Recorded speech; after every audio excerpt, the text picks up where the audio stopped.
Good morning all of you. स्वागत है आपका एक बार फिर से महात्मा गांधी पीजी कॉलेज की ऑनलाइन क्लासों में। आज हम पढ़ेंगे बीए सेकेंड ईयर का पहला चैप्टर मानव भूगोल का।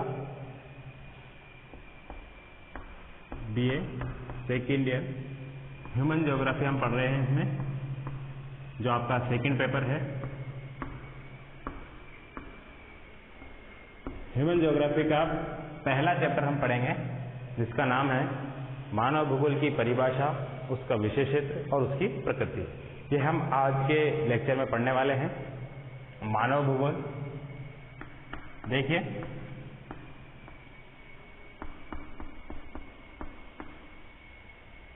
भूगोल पृथ्वी के उच्चावच का अध्ययन करना या पृथ्वी के अध्ययन करने को ही भूगोल कहा जाता है सिंपल सी भाषा में। लेकिन अगर इसके जो है परिभाषाओं के ऊपर बात की जाए तो ज्योग्राफी जो सबलाइन साइंस टॉल्मी ने कहा था, हुच is the reflection of the earth in the haven. उसने कहा था कि भूगोल एक आभामय विज्ञान है जो पृथ्वी की झलक को स्वर्ग में देखता है। और विद्वानों ने कहा कि आसपास के वातावरण का अध्ययन करना ही भूगोल है, पर्यावरण का अध्ययन करना ही भूगोल है। अलग अलग विद्वानों ने अलग अलग इसकी परिभाषा दी।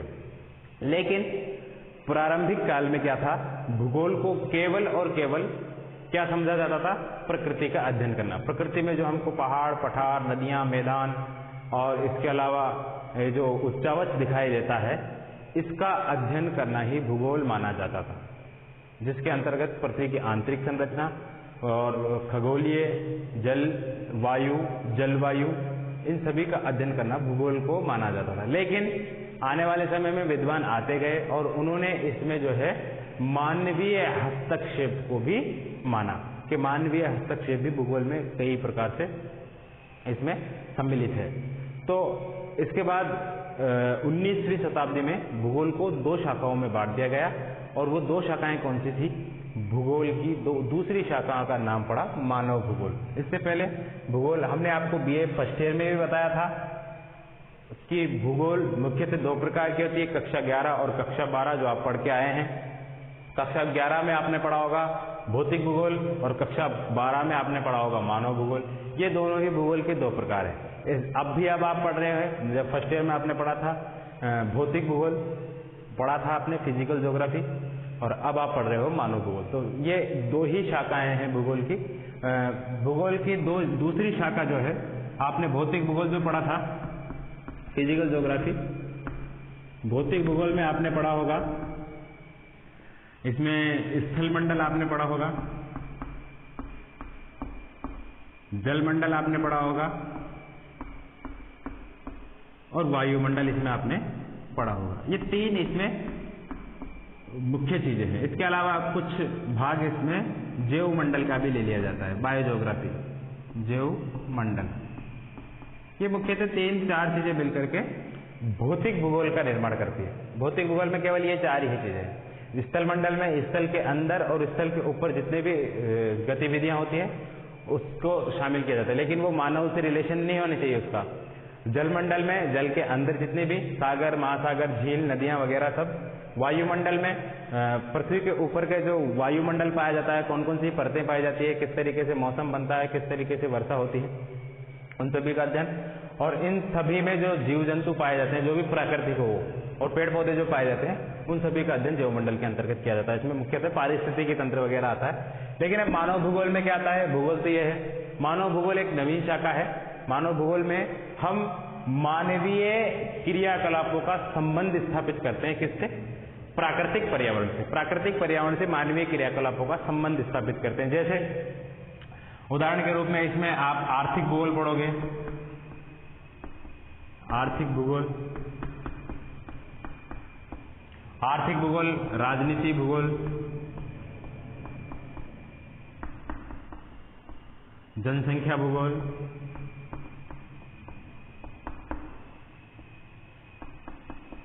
जनजातीय भूगोल, प्रजाति भूगोल, सांख्यिकी भूगोल, ऐतिहासिक भूगोल, दार्शनिक भूगोल, जैव भूगोल, सांस्कृतिक भूगोल, सामाजिक भूगोल और इसके अलावा जितने भी भूगोल है, जितने भी भूगोल के अलावा जितने भी विषय होते हैं, उन सभी विषयों के आगे अगर आप भूगोल लगा दोगे तो एक अलग चैप्टर बन जाएगा और उसको मानव भूगोल के संदर्भ में पढ़ेंगे। कक्षा 12 की किताब में आपने देखा होगा, कविता के माध्यम से बेहतरीन तरीके से इसको समझाया गया है। मानव भूगोल में मानवीय तथ्यों का अध्ययन आता है, यह मानव पर्यावरण संबंधों को बताता है, कृषि, व्यवसाय, पशुपालन, उद्योग जो लगाए जाते हैं, परिवहन, व्यापार, संचार इसमें आते हैं। तो ये इस कविता के माध्यम से इसको समझाया गया है कि बेहतरीन कविता के माध्यम से इसमें किन किन चीजों का इसमें अध्ययन किया जाता है, उन सभी चीजों को इसमें बतलाया गया है। अब हम देख लेते हैं मानव भूगोल का आपका जो पहला चैप्टर है, पहले चैप्टर में मानव भूगोल की क्या परिभाषा दी गई है और इसकी प्रकृति कैसी है, उद्देश्य क्या है और इसके विषय क्षेत्र क्या है, उनका हम अध्ययन करने वाले हैं। तो शुरू करते हैं। चलिए, इसको आप चाहो तो उतार लीजिए।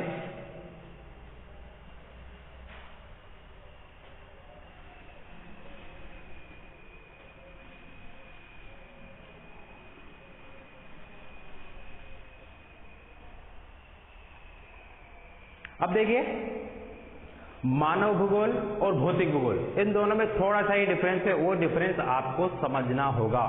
जैसे उदाहरण के लिए हम पढ़ रहे हैं वनस्पति। क्या पढ़ रहे हैं हम? वनस्पति। हम वनस्पति पढ़ रहे हैं तो आपसे मैं पूछता हूं कि ये किस में पढ़ेंगे हम? मानव भूगोल के अंतर्गत पढ़ेंगे या भौतिक भूगोल के अंतर्गत पढ़ेंगे? बताइए आप। इस वनस्पति को हम पढ़ेंगे तो मानव भूगोल के अंतर्गत पढ़ेंगे या भौतिक भूगोल के अंतर्गत पढ़ेंगे? इस वनस्पति को हम पढ़ेंगे भौतिक भूगोल के अंतर्गत। किसके अंतर्गत? भौतिक भूगोल, क्योंकि वनस्पति प्राकृतिक होती है, जितनी भी वनस्पति है सब प्राकृतिक है। पेड़ पौधों का अध्ययन करेंगे तो प्रकृति के द्वारा दिया हुआ है। तो वनस्पति का जब हम अध्ययन करेंगे तो वनस्पति कैसी हो जाएगी? फिजिकल ज्योग्राफी का पार्ट हो जाएगी। लेकिन अब देखिए मानव भूगोल कैसे आता है। लेकिन मानव ने कुछ पेड़ पौधों को छांट कर अपनी इच्छा के अनुसार उनको उगाया, उनसे उत्पादन किया और उनका व्यापार किया, उसको बेचा। तो मानवीय हस्तक्षेप इसमें हो गया? हुआ कि नहीं हुआ? मानवीय हस्तक्षेप जब इसमें हो जाता है तो वो मानव भूगोल का पार्ट बन जाता है। जैसे इस वनस्पति में जितनी भी वनस्पतियां हैं, जो जंगली वनस्पति जंगलों में उगती है या प्राकृतिक रूप से हमारे आसपास उगती है, वो सब भौतिक भूगोल का पार्ट है। लेकिन हम उसमें से कुछ वनस्पतियों को छांटकर हमारे उपयोग के लिए, बेचने के लिए, व्यापार करने के लिए उनको उपयोग करते हैं। तो वो कैसी हो जाती है? जैसे मान लीजिए हमने गेहूं की फसल ली, चावल लिया, गन्ना, जूट या फलों के बागान, इमारती लकड़ी वगैरह, जितने भी पेड़ पौधे जो मानव खुद उगाता है उनको, वो किसके अंतर्गत अध्ययन किया जाता है? इनका मानव भूगोल के अंतर्गत अध्ययन किया जाता है। आपने फिजिकल ज्योग्राफी पहले पढ़ा होगा, इन सभी का अध्ययन उसमें नहीं आया था, ठीक है। और इनका वनस्पति भूगोल आपके उसमें थोड़ा सा चैप्टर नहीं था वनस्पति के बारे में, लेकिन विश्व की वनस्पतियां भी इसमें पढ़ते हैं हम भौतिक भूगोल के अंतर्गत, जिसमें हम पढ़ते हैं सदाबहार वन, उष्णकटिबंधीय वन, शीतोष्ण वन, वो भौतिक भूगोल का पार्ट होता है। तो ये थोड़ा सा अंतर है। इसके अलावा एक मैं आपको पूछता हूं कि जीव जंतु किसका पार्ट है? अगर हम जीव जंतुओं का अध्ययन करें, जीव जंतु भौतिक भूगोल का पार्ट है, जंगली जीव जंतु जितने भी है। लेकिन मानव ने अपनी इच्छा के अनुसार कुछ जीव जंतुओं को, चाहे वो जंगली हो चाहे जंगली नहीं हो, उनको अपने पालतू बनाया और पालतू बना करके उनसे दूध, मांस, ऊन, चमड़ा आदि प्राप्त किया और उनका व्यापार किया। तो वो क्या हो गया? वो हो गया मानव भूगोल का पार्ट। जितने भी जीव जंतु हैं सब भौतिक भूगोल में, लेकिन मानव ने कुछ छांट लिए, इसमें जैसे कुत्ता, गाय, बकरी, भेड़, ऊंट, इन सभी को मानव ने छांट लिया और छांट करके इनसे फिर क्या किया मानव ने? इनसे जो है मांस, चमड़ा, दूध, ऊन वगैरह इनसे प्राप्त किया और उनका व्यापार किया। तो ये मानव भूगोल के अंतर्गत समाविष्ट है। समझ में आ रहा होगा आपके? चलिए आगे चलते हैं हम। अब देखते हैं इसी तरीके से एक और उदाहरण आप देख सकते हो, बहुत बेहतरीन उदाहरण है ये भी। जैसे नदी, नदी हम पढ़ते हैं तो नदी को हम पढ़ते हैं भौतिक भूगोल के अंतर्गत। प्राकृतिक रूप से नदियां प्राकृतिक रूप से होती है, ऊपर किसी पहाड़ से निकलेगी, ग्लेशियर से निकलेगी या फिर किसी झील से निकलेगी, तो नदी प्राकृतिक रूप से बहेगी, अपना रास्ता भी खुद ही बनाती है, मानवीय हस्तक्षेप होता है। लेकिन मानव इसमें हस्तक्षेप करके उसके ऊपर बांध बना देता है, तो वो बांध किस में काम आएगा? मानव भूगोल का चैप्टर है वो बांध, मानव भूगोल में उसको पढ़ेंगे। फिजिकल ज्योग्राफी में बांध को नहीं पढ़ेंगे हम। इसी तरीके से उसी नदी से मानव ने एक नहर निकाल दी, किसी दूसरे क्षेत्र में ले गया उसको, तो उस नहर को हम पढ़ेंगे मानव भूगोल के अंतर्गत। तो मानव भूगोल और भौतिक भूगोल में आपको अंतर स्पष्ट हो गया होगा। ठीक है, अब इसके आगे बढ़ते हैं हम। अब देखते हैं परिभाषाएं। मानव भूगोल की परिभाषा, टॉपिक डाल लीजिए आप, मानव भूगोल की परिभाषा।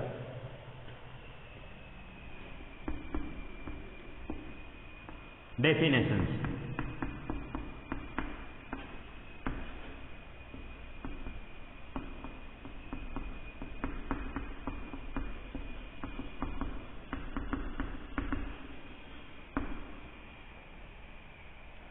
सबसे पहले मानव भूगोल की परिभाषा अलग अलग विद्वानों ने दी है, जिसमें मैंने आपको पिछले जो लेक्चर हमने दिया था सिलेबस वाला, उसमें आपको मैंने कुछ विद्वानों के नाम बताए थे। उन विद्वानों को आपको याद करना जरूरी है। तो विद्वान बार बार में आएंगे, अपने लगभग हर चैप्टर में विद्वान आएंगे वो, तो हो आपको इजीली उनका नाम याद हो जाएगा। तो उन विद्वानों के नाम आपको याद रखना है। जैसे सबसे पहले आपको रेटजेल महोदय है, फ्रेडरिक रेटजेल। ये तो याद रखना ही रखना है, क्यों? क्योंकि ये तो इसका पिता है, पापा जी है। ये तो मानव भूगोल के पापा जी कौन है? Friedrich Ratzel. कहाँ के हैं? जर्मनी के। मानव भूगोल के पापा जी फ्रेडरिक रेटजेल। अच्छा, मैं आपसे पूछ लूं, भौतिक भूगोल के पापा जी कौन है? भौतिक भूगोल के जनक कौन है? भौतिक भूगोल के जनक है पोसिडोनियस। ध्यान रखना इसको, पोसिडोनियस। और भूगोल का जनक तो आपको मालूम होगा ही, भूगोल का जनक हिकेटियस है। पोसिडोनियस किसके हैं? भौतिक भूगोल के। मानव भूगोल के कौन है? ये महोदय। कहाँ के हैं ये? जर्मनी के, फ्रेडरिक रेटजेल। ठीक है, जर्मनी के हैं ये। सबसे पहले मानव भूगोल को सही संदर्भों में इन्हीं ने समझाया था, और जर्मन विचारधारा भी चली थी। ये निश्चयवादी है, हम पढ़ेंगे निश्चयवादी, नियतिवादी, संभववादी वगैरह। तो ये निश्चयवादी विद्वान है। और ये जर्मनी के होने के बाद इन्होंने एक पुस्तक लिखी थी, उस पुस्तक का नाम आप लिख लीजिए, एंथ्रोपो ज्योग्राफी। ज्योग्राफी ऐसे लिखना, ठीक है। एंथ्रोपो ज्योग्राफी नाम की इन्होंने पुस्तक लिखी थी। हिंदी में लिख दो इधर, जिसको हिंदी में लिखना है हिंदी में लिख लीजिए, एंथ्रोपो ज्योग्राफी। इस पुस्तक को इन्होंने 3 खंडों में लिखा था। 3 खंडों में ये पुस्तक इनकी प्रकाशित हुई थी, जिसके तीसरे खंड में, कौन से खंड में? तीसरे खंड में। अच्छा, ये कब प्रकाशित हुई थी ये भी लिख लीजिए आप, 1882 से 1882 से 82 से 92, इसके बीच में ये तीनों पुस्तकें इन्होंने प्रकाशित की थी। 1882 से 1892 में एंथ्रोपो ज्योग्राफी में ये लिखते हैं कि मानव भूगोल मानव और पर्यावरण के संबंधों का संश्लेषित अध्ययन है। क्या लिखते हैं? मानव भूगोल मानव और पर्यावरण के संबंधों का संश्लेषित अध्ययन है। लिख लीजिए इसको, इसकी इनके अनुसार परिभाषा लिख लीजिए आप। मानव भूगोल, 2 परिभाषाएं इनकी। मानव भूगोल मानव समाजों और धरातल के बीच, मानव समाजों और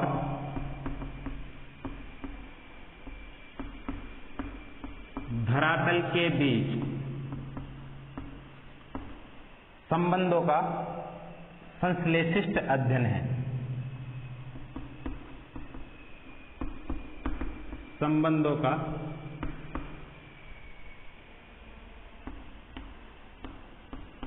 संश्लेषित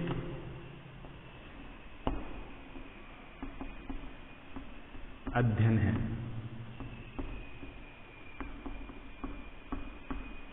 जब भी आप किसी का परिभाषाएं लिखें तो उसको डबल इन्वर्टेड कोमा में आपको बंद कर देना है।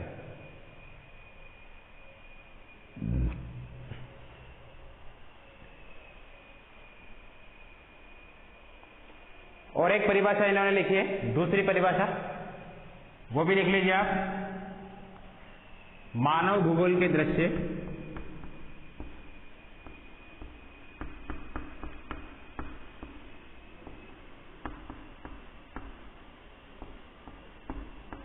मानव भूगोल के दृश्य सर्वत्र वातावरण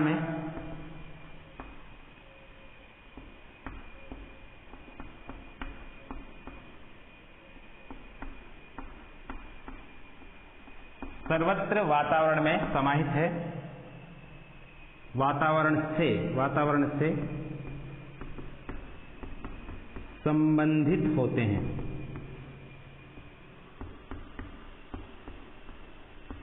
जो स्वयं भौतिक दशाओं का योग होता है।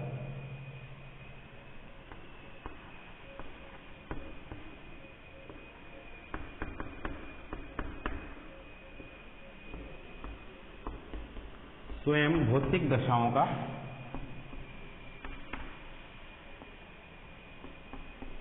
योग होता है।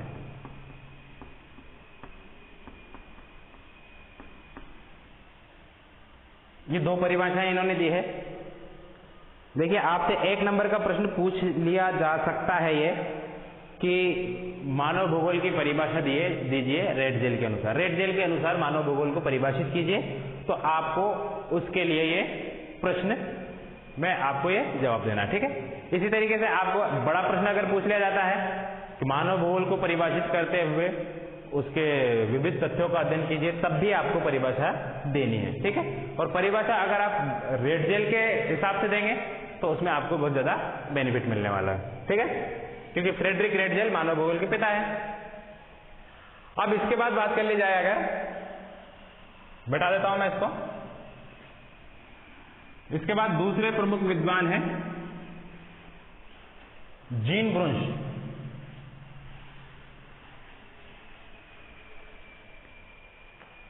जीन ब्रुंश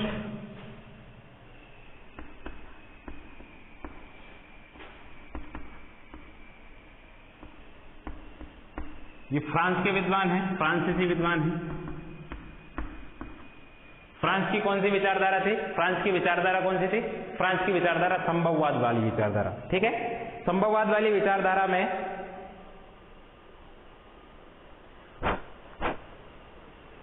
इन्होंने अपनी पुस्तक, इनकी पुस्तक का नाम भी लिख लीजिए आप, ह्यूमन ज्योग्राफी।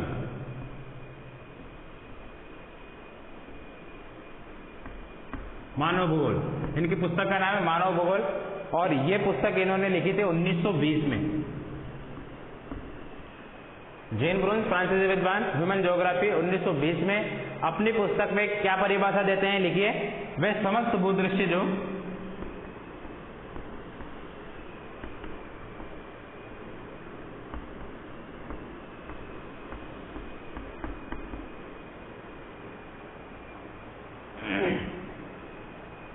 या जिनमें लिखिए, वे समस्त भूदृश्य जिनमें मानवीय क्रियाएं काम करती है,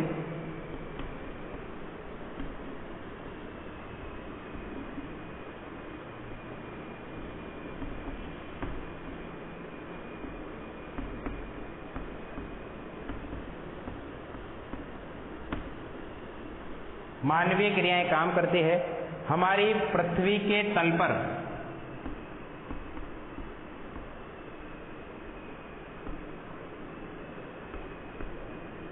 हमारी पृथ्वी के तल पर एक विशेष वर्ग के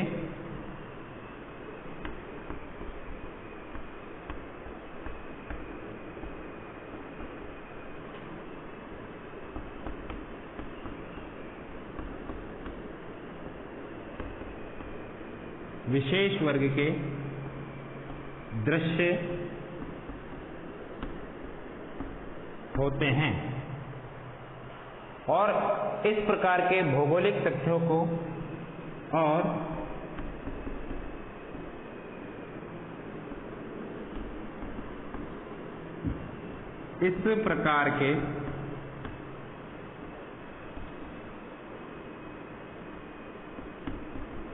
भौगोलिक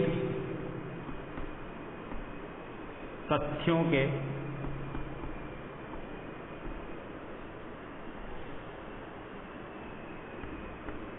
अध्ययन को ही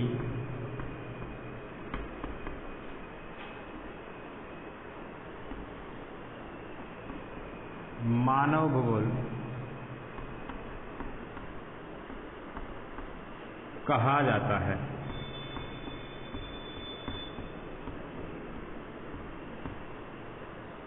ध्यान रखना, जीन ब्रुंच ये विद्वान जो है ये फ्रांस के हैं। आपने एक विद्वान का नाम सुना होगा जो भी आएंगे इसके बाद, उनका नाम है Vidal de Lablache, Paul Vidal de Lablache. ये भी फ्रांस के हैं, उनके शिष्य हैं जीन ब्रुंच। ये भी फ्रांसीसी विचारधारा है, संभववाद से अपने विचार रखते हैं। तो इन्होंने क्या बोला, वे समस्त भूदृश्य जिनमें मानवीय क्रियाएं काम करती है, यानी कि हमको दिखाई देने वाले, चारों ओर दिखाई देने वाले वे सभी दृश्य, सभी भूदृश्य जिनमें कौन काम करता है, मानवीय क्रियाएं। ये देखिए संभववादी विचारक है, इसलिए ये मानव के हस्तक्षेप को ज्यादा महत्व देते हैं। तो जिनमें मानवीय क्रियाएं काम करती है, हमारी पृथ्वी तल पर एक विशेष दृश्य होते हैं।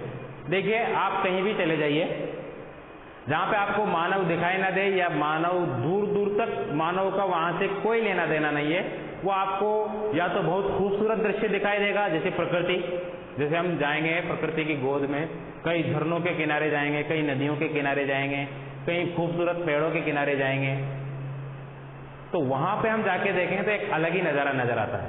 लेकिन एक सांस्कृतिक भूदृश्य में जाओ जहां पे आपको कई प्रकार के लोग दिखाई देंगे, अलग अलग प्रकार के लोग दिखाई देंगे, मकान दिखाई देंगे ऊंचे ऊंचे, इसके अलावा सड़कें दिखाई देगी, नालियां दिखाई देगी, वो एक अलग प्रकार का दृश्य दिखाई देगा। तो इन्होंने क्या बोला है कि वे पृथ्वी तल पर एक विशेष वर्ग के दृश्य होते हैं, और इस प्रकार के भौगोलिक तथ्यों के अध्ययन को, इस प्रकार के जो विशेष तथ्य हैं जो हमारी पृथ्वी पर मानवीय क्रियाओं वाले होते हैं, उनके अध्ययन को ही क्या कहते हैं, मानव भूगोल। किसके अनुसार, जीन ब्रुंच के अनुसार। जीन ब्रुंच के अनुसार मानव भूगोल उनको कहते हैं। ठीक है, ये उतार लीजिए आप। जीन ब्रुंच फ्रांसीसी विद्वान है, अपनी पुस्तक ह्यूमन ज्योग्राफी में 1920 में इन्होंने परिभाषा दी थी। इसके बाद लिखिए आप एलन चर्चिल सैंपल, एक इंपॉर्टेंट विदुषी है ये कहां की है आप सभी को मालूम होगा। इन्होंने बहुत अच्छी परिभाषाएं दी है मानव भूगोल के संबंध में। ये भी रेड जेल की शिष्या है और अमेरिकी विदुषी है, ये महिला है, एलन चर्चिल सैंपल, ऐसे सैंपल के नाम से भी इनको जाना जाता है। देखिए, कुमारी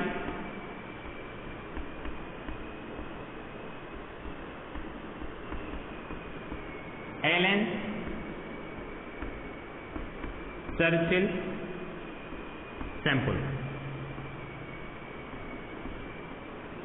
कुमारी एलन चर्चिल सैंपल, ऐसे सैंपल भी कहते हैं इनको। 1911 अमेरिका।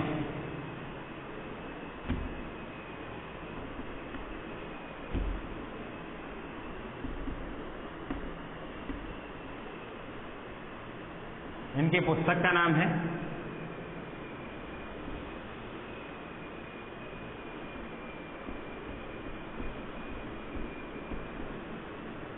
Influences of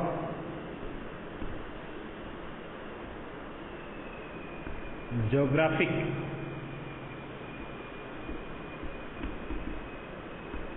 environment.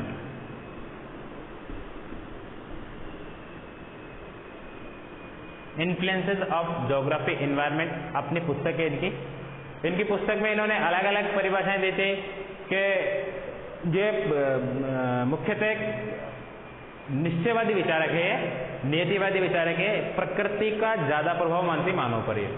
तो ये बताती थी कि जहां पहाड़ के किनारे लोग रहेंगे वहां उन लोगों के पैर जो है लोहे की तरह मजबूत रहेंगे, समुद्र के किनारे रहने वाले लोगों की भुजाएं बाहें ये मजबूत रहेगी, और उष्णकटिबंधीय जलवायु यानी कि गर्म जलवायु में रहने वाले लोगों की बुद्धि जो है मोटी होती है, और शीतोष्ण कटिबंधीय या शीत कटिबंध में रहने वाले लोगों की बुद्धि जो है कुशाग्र होती है। इस तरीके से इन्होंने मानव पर प्रकृति का बहुत ज्यादा गहरा प्रभाव बताया था, और मानव को प्रकृति का दास भी बताया था। क्या बताया था इन्होंने? मानव मोम के पुतले की तरह है जो वातावरण के अनुसार अपने आप को अनुकूलित करता है। मोम का पुतला का मतलब क्या है कि अगर गर्मी पड़ेगी तो पिघल जाएगा, सर्दी पड़ेगी तो ठोस हो जाएगा। इस तरीके से इन्होंने बताया था कि वो कुछ नहीं कर सकता, मानव प्रकृति के सामने असहाय है, कुछ नहीं कर सकता, और मानव प्रकृति का शिशु है। इस तरीके से भी इन्होंने बताया था। तो एक बेहतरीन तरीके से इन्होंने समझाने की कोशिश की थी। इनकी परिभाषा क्या है? मानव भूगोल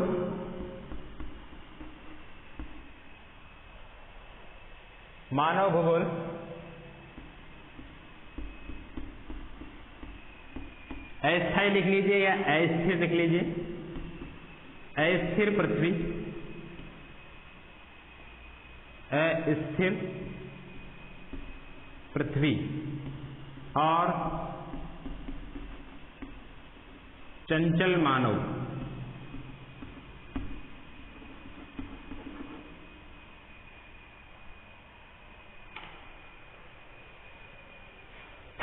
अस्थिर पृथ्वी और चंचल मानव के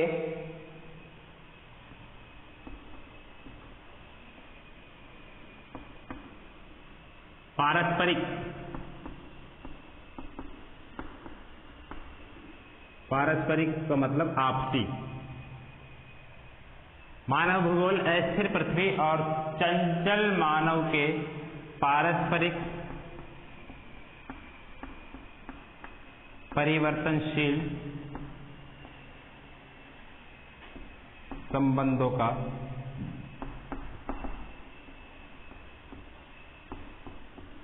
अध्ययन है।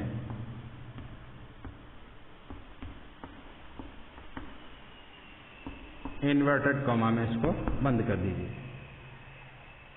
फ्रेडरिक नेटजल की शिष्या अमेरिकी विदुषी कुमारी एलन चेम्पुर 1911 में अपनी पुस्तक में लिखती है, इन्फ्लुएंसेस ऑफ एनवायरमेंटल ज्योग्राफी में लिखती है कि मानव भूगोल अस्थायी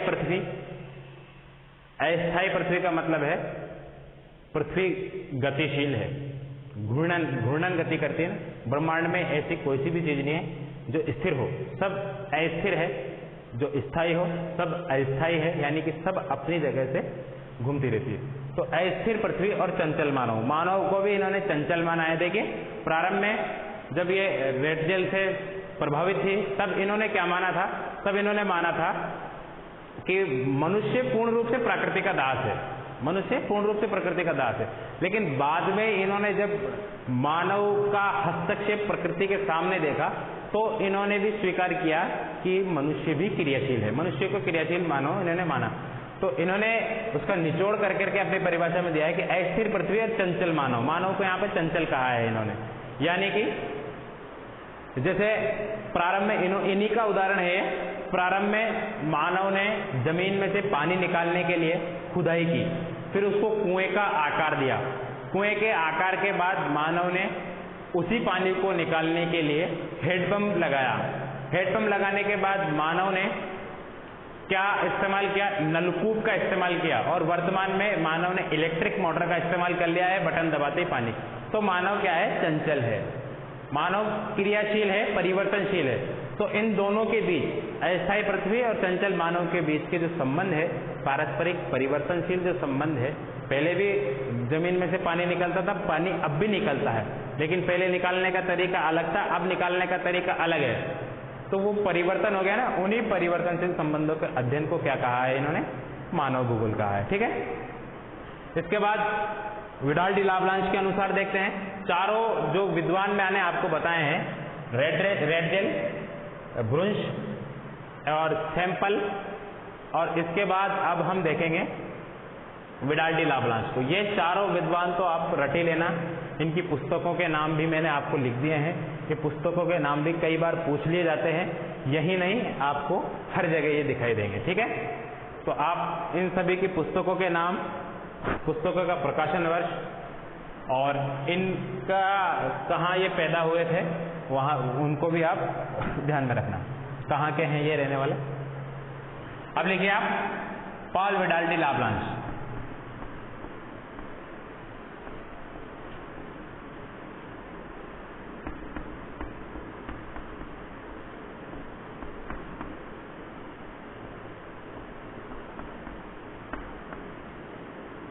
कहाँ के हैं ये? फ्रांस। इनकी पुस्तक का क्या नाम है? इनकी पुस्तक का नाम है, कई बार प्रश्न पूछ लिया गया है ये यूजीसी नेट के एग्जाम में, प्रिंसिपल्स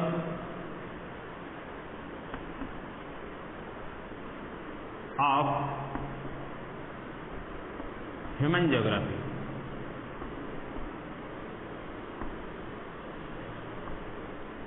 1911। स्पेलिंग देख लेना, अगर गलत हो तो सही कर लेना, सही हो तो सही रहने देना, ठीक है। Principle of human geography 1911 Vidal de Lablache ने अपनी पुस्तक प्रकाशित की थी। उसमें ये क्या लिखते हैं, थोड़ी सी इनकी लंबी परिभाषा है, आपको याद हो तो याद रख लेना, नहीं हो तो आपकी 3-4 जो परिभाषा हमने लिखी है वो काफी है, ठीक है। देखिए इनकी परिभाषा, मानव भूगोल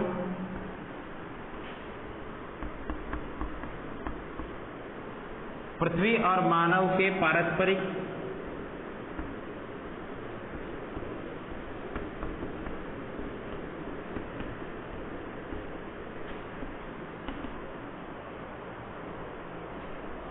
पृथ्वी और मानव भूगोल पृथ्वी और मानव के पारस्परिक संबंधों को एक नया विचार देता है।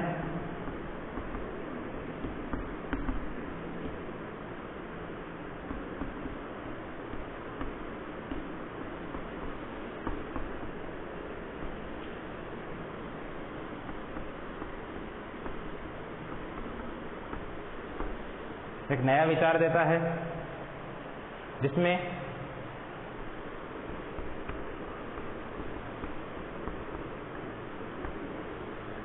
पृथ्वी को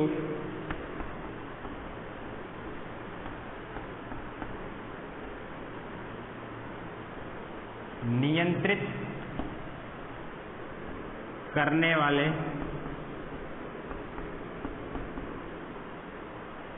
नियमों और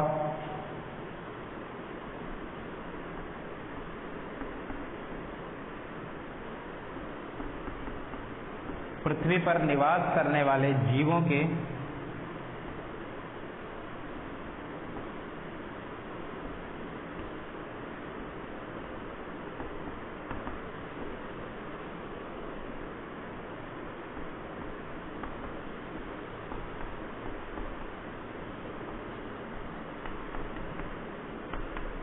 पारस्परिक संबंधों का, पारस्परिक लिख लीजिए, आपसी संबंधों का लिख लीजिए, आपसी संबंधों का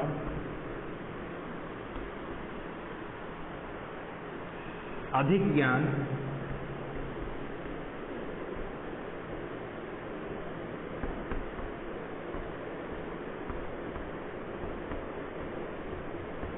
समाविष्ट होता है। बहुत आसान परिभाषा है, अगर इसको देखा जाए तो थोड़ी सी लंबी की है इन्होंने। इनकी परिभाषाएं जो है फ्रांसीसी फ्रेंच में है, फ्रेंच जो लैंग्वेज होती है उनमें है, इसका हिंदी ट्रांसलेट किया गया है, इसलिए ये क्लिष्ट शब्द इसमें थोड़े से, बाकी बहुत आसान है। देखिए, मानव भूगोल पृथ्वी और मानव के पारस्परिक संबंधों को नया विचार देता है। किस किसके? पृथ्वी और मानव के, बिल्कुल सेम वही बात है। हम मानव भूगोल में किसका अध्ययन करेंगे? पर्यावरण का संबंध मानव से करेंगे। पर्यावरण को यहाँ पर पृथ्वी दिया गया है, वातावरण या पर्यावरण, पृथ्वी और किसके?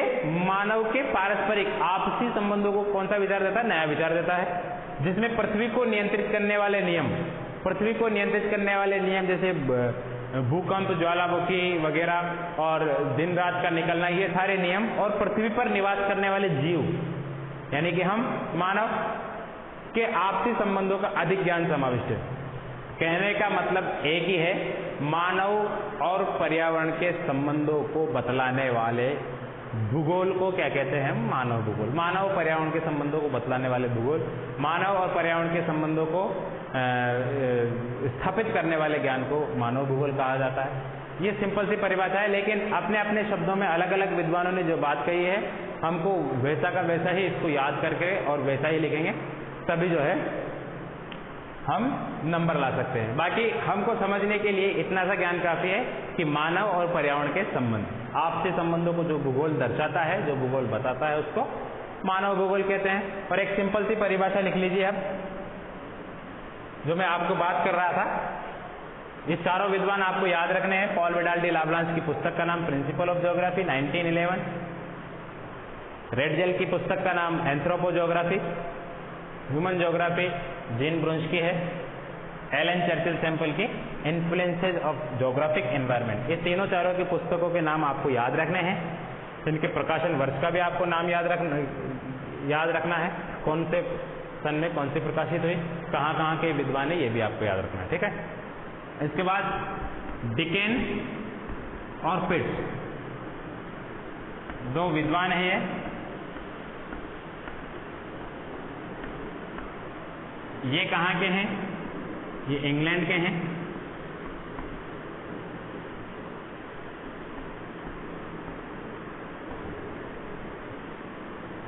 डिकेन और पिट्स इंग्लैंड के हैं। ये इन्होंने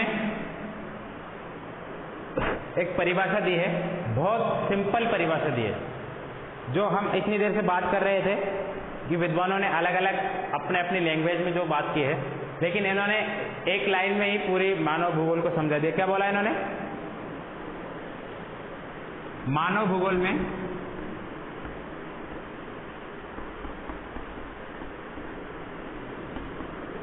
मानव और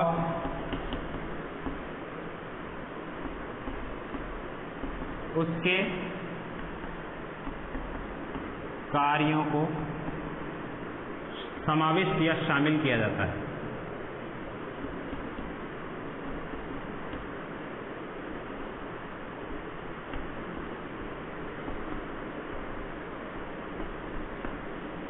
बहुत सिंपल परिभाषा दी है इन्होंने। मानव भूगोल में मानव और उसके कार्यों को समाविष्ट किया जाता है। बहुत आसान शब्दों में इन्होंने समझा दिया, जिसको समझाने के लिए रेडजेल और विडाल डी लाब्लांश को 4-4 लाइनें लगी, उन्होंने एक ही लाइन में इनको समझा दिया कि मानव और उसके कार्यों का समाविष्ट अध्ययन ही मानव भूगोल है। ठीक है। इनकी पुस्तक का नाम आप लिख लीजिए,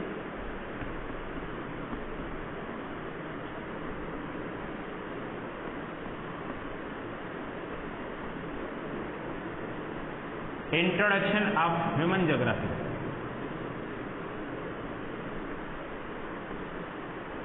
इनकी पुस्तक का नाम है। ठीक है। हालांकि ये इंपॉर्टेंट नहीं है विद्वान, इंपॉर्टेंट वो 4 ही है। इसके अलावा हंटिंगटन महोदय ने भी परिभाषा दी है, लेकिन आपको ये 4 ही काफी है। 5 परिभाषाएं हमने लिख ली है टोटल में। अगर आप बड़ा प्रश्न आता है कि मानव भूगोल को परिभाषित करते हुए उसके विशेषता और प्रकृति को समझाइए, तो आपको इनमें से 2 या 3 परिभाषाएं लिखनी है जो आपको याद हो सके। एक प्रश्न भी आ सकता है रेडजेल के अनुसार, विडाल डी लाब्लांश के अनुसार, कुमारी सैंपल के अनुसार या जीन ब्रुंच के अनुसार। इस तरीके से प्रश्न पूछ लिया जा सकता है कि मानव भूगोल को परिभाषित कीजिए 1 नंबर के प्रश्न में। तो ठीक है, इतना आप लिख देंगे। इसके बाद मानव भूगोल की प्रकृति लिखिए आप। इतना उम्मीद करता हूं आपको समझ में आया होगा। ये अब मानव भूगोल की परिभाषाएं ये पूरी हो गई है। इसके बाद हम अध्ययन करने वाले हैं मानव भूगोल की प्रकृति और उद्देश्यों का। मानव भूगोल का उद्देश्य क्या है, क्यों मानव भूगोल का अध्ययन किया जाता है, इसकी प्रकृति कैसी है, इसका नेचर कैसा है, इसका हम अध्ययन करेंगे। तो टॉपिक डाल लीजिए आप, मानव भूगोल की प्रकृति या उद्देश्य।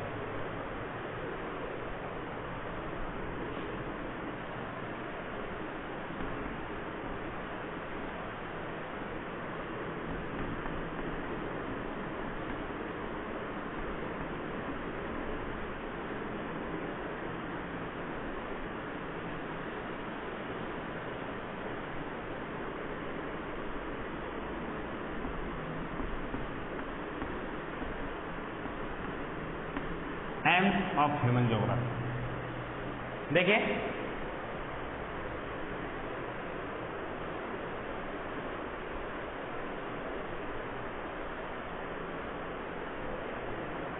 मानव भूगोल के उद्देश्य के अंतर्गत हम ये अध्ययन करते हैं कि मानव भूगोल का अध्ययन क्यों किया जाता है और ये मानव भूगोल के कब, क्यों और कैसे, इन प्रश्नों का जवाब देने के लिए मानव भूगोल के उद्देश्यों का हम अध्ययन करते हैं। जैसे जीन ब्रुंस ने कहा है, जीन ब्रुंस ने क्या कहा है, जीन ब्रुंस ने कहा है कि जिस प्रकार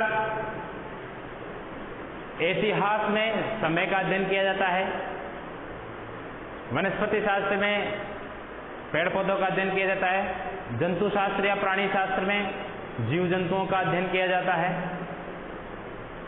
और समाज शास्त्र में समाज का अध्ययन किया जाता है, उसी तरीके से मानव भूगोल में किसका अध्ययन किया जाता है, मानव के संबंधों का अध्ययन किया जाता है जो उसके पर्यावरण से है। जीन ब्रुंस ने इसकी प्रकृति समझाने की कोशिश की, तो इसको आप लिखिए। जीन ब्रुंस के अनुसार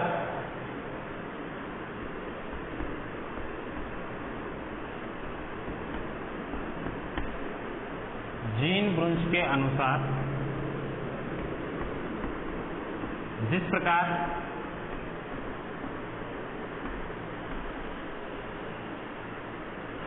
अर्थशास्त्र, अब अर्थशास्त्र में किसका अध्ययन करते हैं, मूल्यों का, कीमत का, इकोनॉमी जिसको बोलते हैं, अर्थशास्त्र में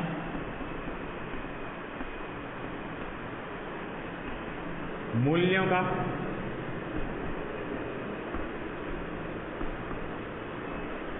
प्राणी शास्त्र में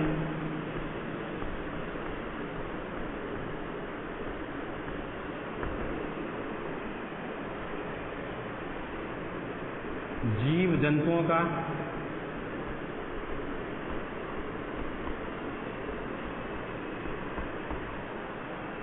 वनस्पति शास्त्र में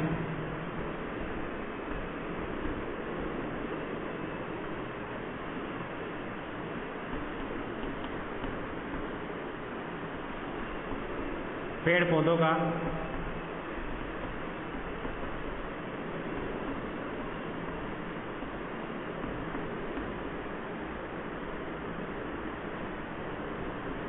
इतिहास में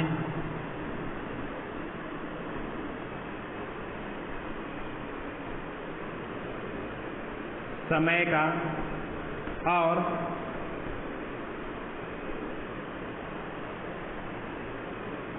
समाज शास्त्र में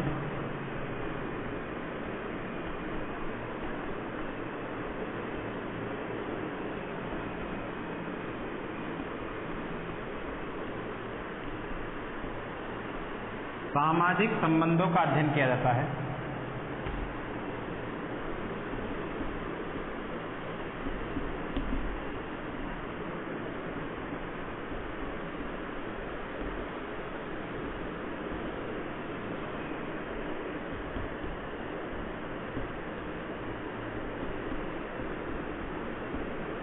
उसी प्रकार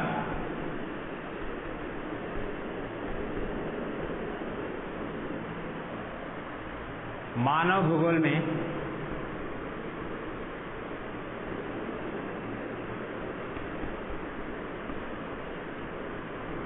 मानव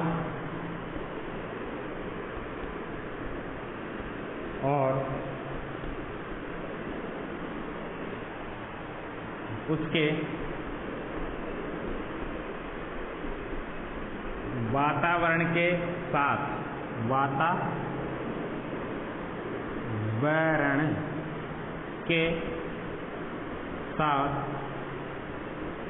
संबंधों का अध्ययन किया जाता है।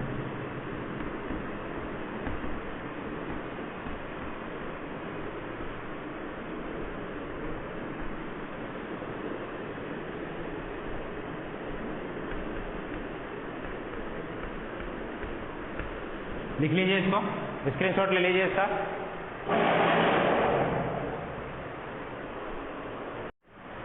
देख लिए, मिटा देते हैं इसको।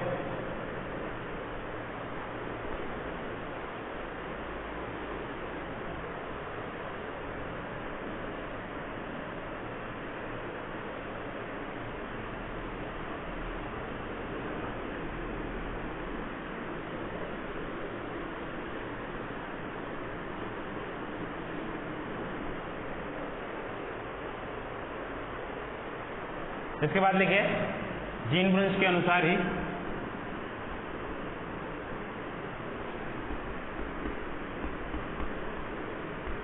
जीन ब्रुंस के अनुसार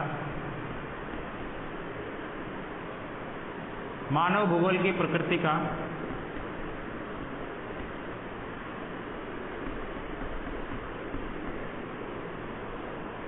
मानव भूगोल की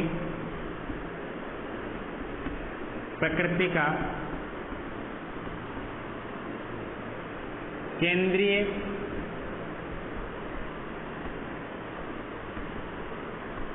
स्थान वह है जहां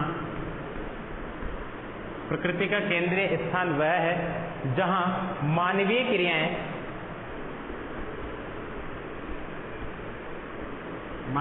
क्रियाएं या क्रियाकलाप संपन्न होते हैं।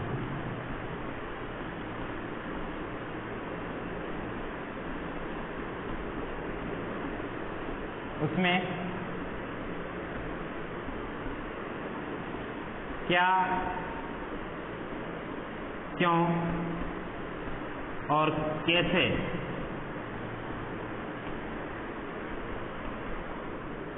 इन प्रश्नों का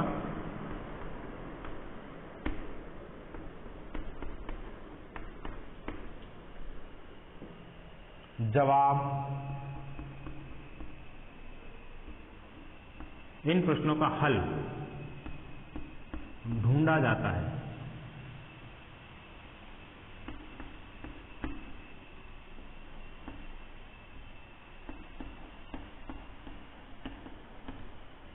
ठीक है, जीन ब्रुंस ने क्या कहा है, मानव भूगोल की प्रकृति में केंद्रीय स्थान कौन सा है, वो स्थान जहां मानवीय क्रियाकलाप जो है संपन्न होते हैं।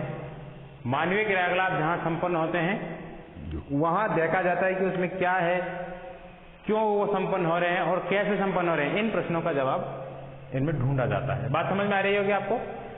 मानव भूगोल की प्रकृति जीन ब्रुंस के अनुसार वहां है, वहां उसका केंद्रीय स्थान होता है जब मानवीय क्रियाकलाप संपन्न होते हैं। जैसे मानवीय क्रियाकलाप, जैसे कृषि है, ये बाग दिखाई देते हैं आपको, चारों तरफ खेत दिखाई देते हैं, वहां मानवीय क्रियाकलाप आपको दिखाई देते हैं। मानव पौधा रोपण करता है, बीज डालता है, काटता है, छांटता है, पानी देता है, ये सब मानवीय क्रियाकलाप है।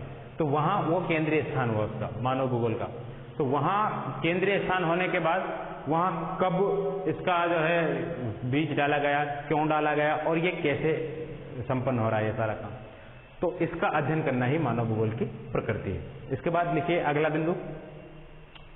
बिंदु बना करके लिखोगे तो आप आसान रहेगा आपको याद करना। मिटा देता हूं इसको।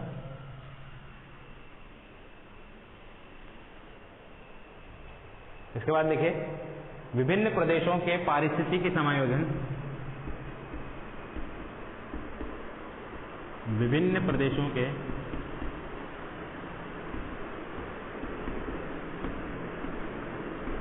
पारिस्थितिकी समायोजन और प्रादेशिक संगठनों का अध्ययन ही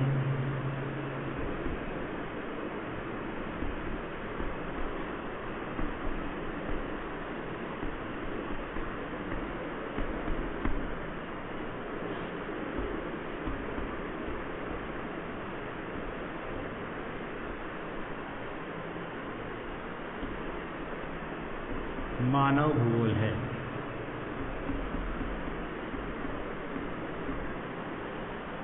बिंदु बना के लिखिएगा इसको। विभिन्न प्रदेशों के पारिस्थितिकी समायोजन और प्रादेशिक संगठनों का अध्ययन ही मानव भूगोल है।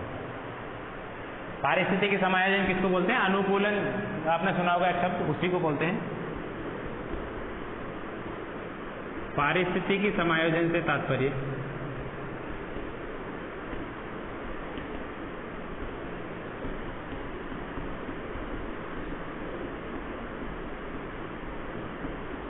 पारिस्थितिकी समायोजन से तात्पर्य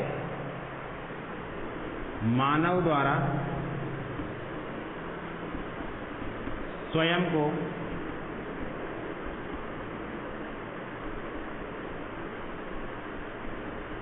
वातावरण के अनुसार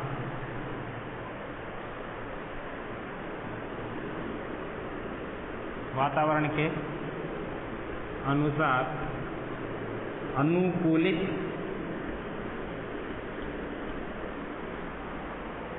करने से है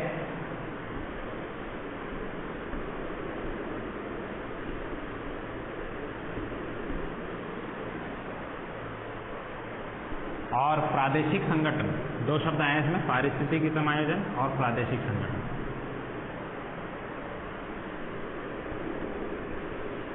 प्रादेशिक संगठन से तात्पर्य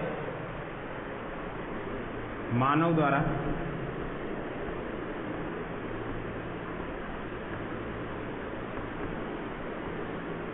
किसी प्रदेश की जनसंख्या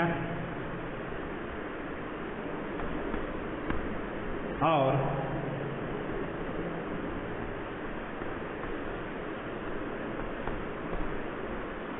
संसाधनों की उपयोगिता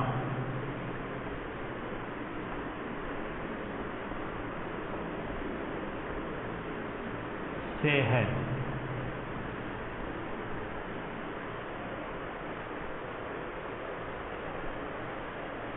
देख लीजिए इसको, स्क्रीनशॉट ले लीजिए इसी का भी।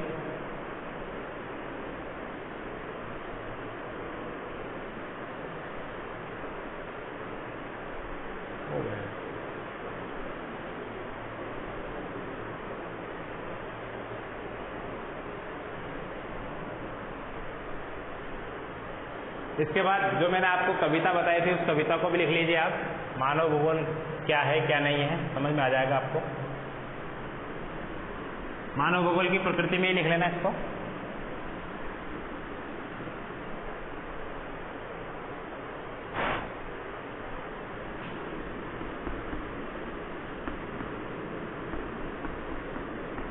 मानव भूगोल में मानवीय तथ्यों का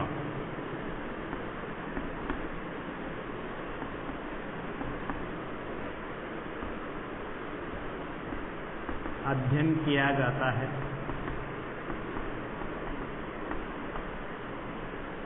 यह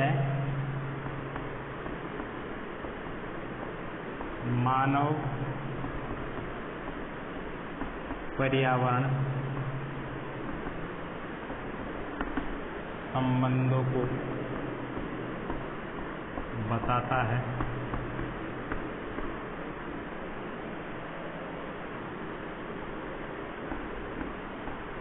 कृषि, व्यवसाय,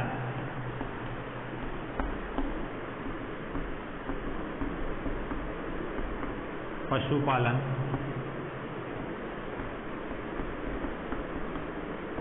उद्योग जो लगाए जाते हैं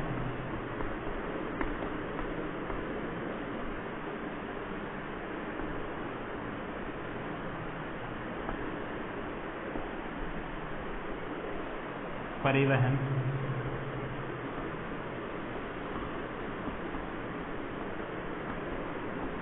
संचार और व्यापार इसमें आते हैं। देखिए इसमें उद्योग आ गए हैं, औद्योगिक भूगोल, व्यापारिक भूगोल, संचार, परिवहन भूगोल, कृषि, व्यवसाय, मानव और पर्यावरण संबंध और मानवीय तथ्य, ये अलग अलग चीजें आ गई इसमें, तो ध्यान देना। मिलते हैं अगले वीडियो में, तब तक के लिए नमस्कार।